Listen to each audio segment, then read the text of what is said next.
Martes na araw pala mga sis Brad ang market day dito sa amin. Kaya pumunta ako dito kanina sa aming barangay para mamili ako ng gulay. At yung aking pinamili, nagbili ako ng 2 radish lang tapos 3 piraso na ampalaya na paborito ni Kuya Kyle. Siyempre bago talaga ako mamili yan, tanong-tanong muna talaga ako ng mga presyo at shocking talaga mga presyo ng gulay ngayon mga sis Brad. Ay super mahal talaga.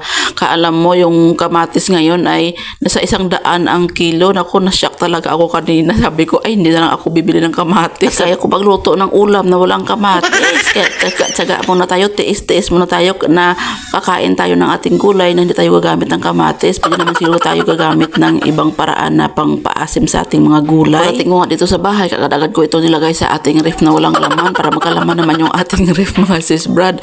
Lagyan natin ng kahit gulay man talaga kasi pwede mga sis Brad na wala kaming gulay. Kailangan talaga, bibili talaga ako ng gulay kasi naghahanap kasi minsan talaga mga bata ng gulay. Kahit na ako mga sis Brad ay naku, hindi talaga ako mabubuhay pag wala akong gulay. Kailangan araw-araw talaga makakain talaga ako ng gulay. Tapos ko nga mailagay lahat ng gulay ko na pinamili doon sa ating ref mga sis Brad ay nagsimula naman ako magluto ng ating pananghalian.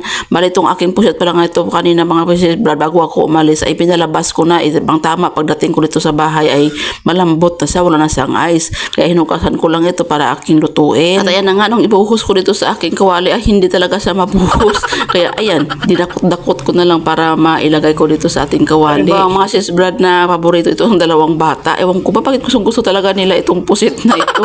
Kaya lagi ako bumibili talaga ng pusit basta mayroong nagtitinda ng pusit dito sa amin ay bumibili talaga ako ng pusit dahil sa adobong pusit pa lang ay solve na talaga yung 2 bata na yan. Napansin nyo rin ba mga sis Brad na tuwing bibili kayo ng pusit ay yung 1 kilo kaunti lang dahil sobrang daming tubig. Kaya minsan pag bumibili ako doon sa palengke, sinasabihan ko talaga yung nagtitinda, tanggalin mo naman yung tubig. Parang mas marami pa yung tubig sa pusit na nabili ko. Kaya minsan huwag talaga tayo tahimik-tahimik lang pag tayo ay bumibili kasi minsan talaga may mga nagtitinda talaga na maloko talaga yan, no?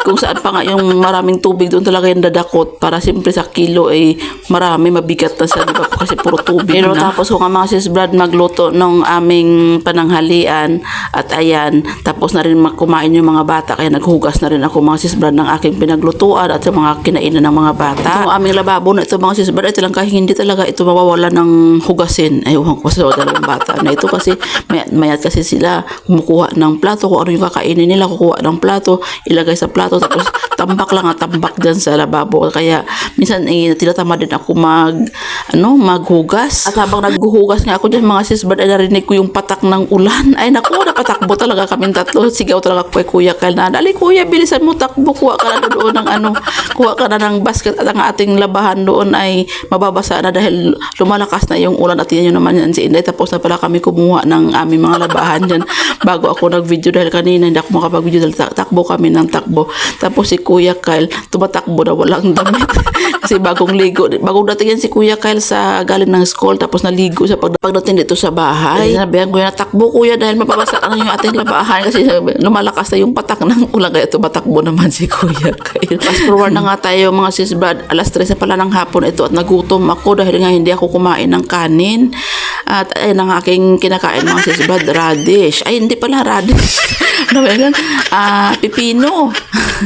Pipino pala yung aking kinakain dahil hindi ako nananghalian mga sis Brad. Siyempre diet din tayo mga sis Brad dahil bumibigat na talaga ako ngayon mga sis Brad. Yung tira-tirang puset mga sis Brad, yun ang inuulam ko dito sa aking pipino. Ay sarap talaga ng aking kain. Gusto ko nga sana mga sis Brad na mag-no rice na lang ako pero hindi ko talaga kaya mga sis Brad kasi may maintenance ako. Kailangan ko talagang kumain muna ng kanin ng mabigat ba sa aking tiyan bago ako makainom ng aking maintenance dahil mahapdi yung aking sikmura pag hindi ako kumakain ng kanin. Pag umiinom ako ng aking gamot, nahihilo din ako pag hindi ako kumakain ng kanin. Masakit yung ulo ko. Ilang araw kaya itong diet ko na ito? Papanindigan ko kaya itong aking diet na ito.